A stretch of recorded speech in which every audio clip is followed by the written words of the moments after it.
Hello there folks, my name is Monica and I'm from Geeks.Gogo.com. If you're just joining us for the very first time, don't forget to subscribe to our channel. Today, I'll be unboxing this really nice game that I got from Gen Con 50, which is called Bob Ross, The Art of Chill Game. Now come chill with me. Upon opening the box, you will see right behind the cover all the different brushes and paints that you will be using to paint. When you open the box, you also find a tiny easel. In this easel, you put your painting where you can paint your fluffy clouds, happy little trees, and all the other landscapes. The box also shows your art supply cards, and it also shows all the different techniques that you will need to paint your beautiful painting. In the box, you also find a mini Bob Ross. Each player get their own painting palette. Now this is the chill meter board. As you can see, it goes from 0 to ultimate chill. This is where you'll be putting your chill cards for the game. At the bottom of the chill cards, you will see all these extra points.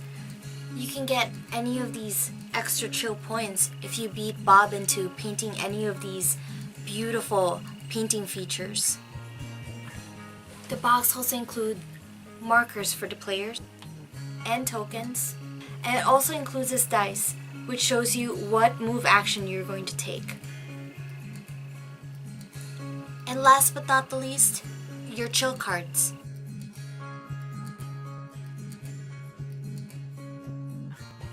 A typical game lasts about 30 minutes. In the game, you can play as much as 2 to 4 players. I believe they're working on creating an expansion to add more players into the game. So how do you actually play this game? Let's go to a few mechanics about the game. The object of the game is for you to attain the ultimate chill. Once you reach the ultimate chill on this board, then you're the winner. But as the game says, since this is a Bob Ross game, everybody wins. Remember that easel I showed you earlier? This is where you put your paintings. Now in each painting you will see, it actually features all the different features that you will be painting in this masterpiece. So you got, in here you got your fluffy clouds, your happy little trees, and your wondrous water. Once you put the painting up on the easel, if it's your turn, you roll the dice. Now, during your turn, you have 3 actions. The first one will be you roll the dice, and there's a lot of possible actions you can take. One of the actions would be drawing an art supplies card. Now in this supply card, you can already see that I'll be able to paint this fluffy clouds. So this is a perfect card to get. Another action that you can take is to add an art supply to your palette. In order to do this, you need to place your art supply card into your palette. There are 2 paint areas in this palette. There's a limit of 3 on each side. Another action you can do is wash off your palette. Let's say you have several different art supplies in your palette right now, and none of them are going to be used for painting the feature on the painting. You can use your move action to get rid of these and pick on a new pile of art supplies. Another action you can do is to gain a technique card. Now in order to gain a technique card, you would need 2 of that particular supply on hand in order to obtain the in this case I have 2 1-inch brushes, and this will enable me to obtain the 1-inch brush technique. Now what are these technique cards for? These technique cards are for gaining 2 extra points in your chill meter. Another move action you can take is to sweep the art supplies cards. The art supplies cards are usually 4 that are laid out for you guys to choose from.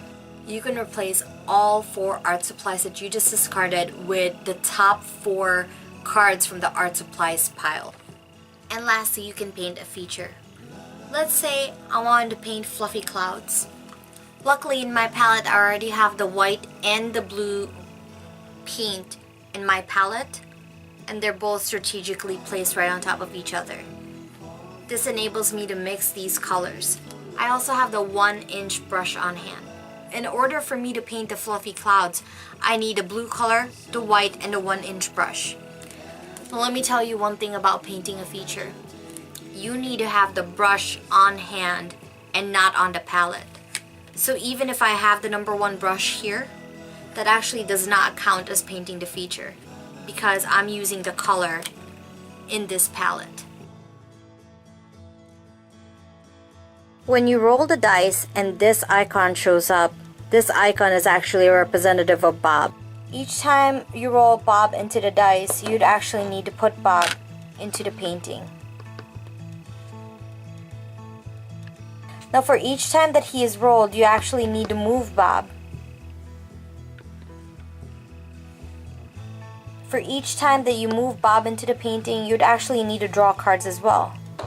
Every time you roll Bob, you would need to flip over a chill card. And this is placed right in the chill meter here. Here's an example of a chill card. It says in here, when this card is revealed, all players may play a paint to their palette. What that means is you actually have a free move action to put a paint into your palette, whether or not it's your turn.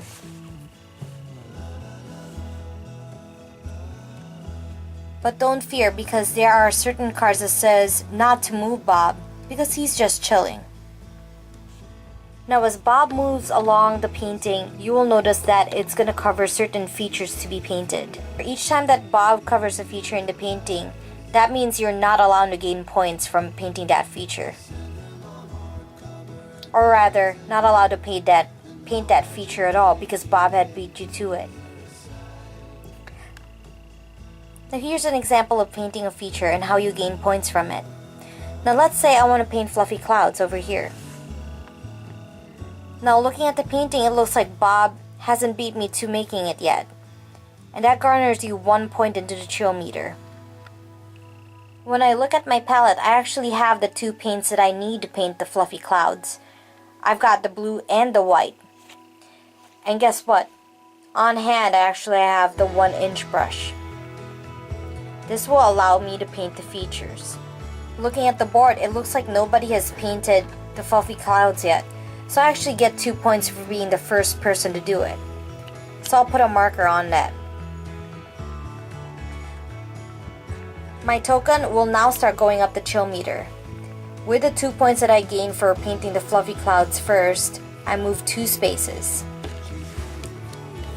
The number of cards that I discarded from my pile, which is the 2 colors and the brush, that counts as 3 points. So I go up another 3.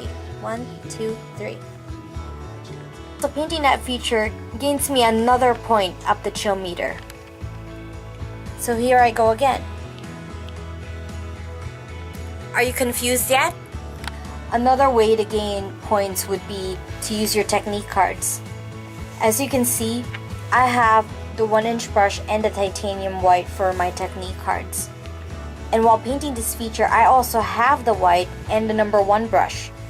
This will garner me an additional point for using these techniques since I'm using it to paint the feature. Another cool thing about these technique cards, this is 1 point for each feature card that you use. So here I go again, and I go up 4 points this time. Here's another roll that you can get, which enables you to take 1 art supplies card from the top of the deck. If you roll this icon, this actually means that you take 1 free action of your choice. And lastly, the palette icon, which means you can play 1 paint from your hand to your palette. Again, that's a free action.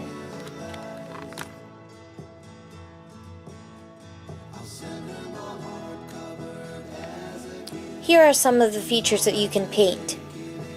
Fluffy clouds, almighty mountains, wondrous water, happy little trees, and charming cabin. Numbers at the bottom of each feature signifies that if you painted that feature first, you gain 2 extra points to move up the chill meter. If you're the second one to paint that feature, you gain 1 extra point. Anyone who paints it for the third and the fourth time, unfortunately, does not garner any other extra points, other than discarding their cards. And again, each bonus point is only attained as long as Bob doesn't beat you into painting these features.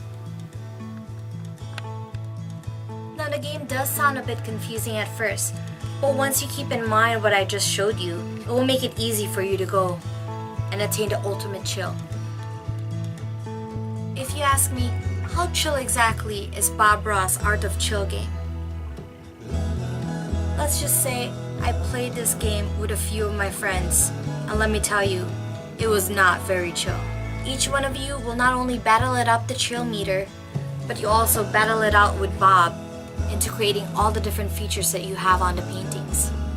So there you have it, folks. That's our unboxing for Bob Ross, The Art of Chill game, as well as our review of the game. Tune into our next unboxing. And as always, don't forget to subscribe to our channel.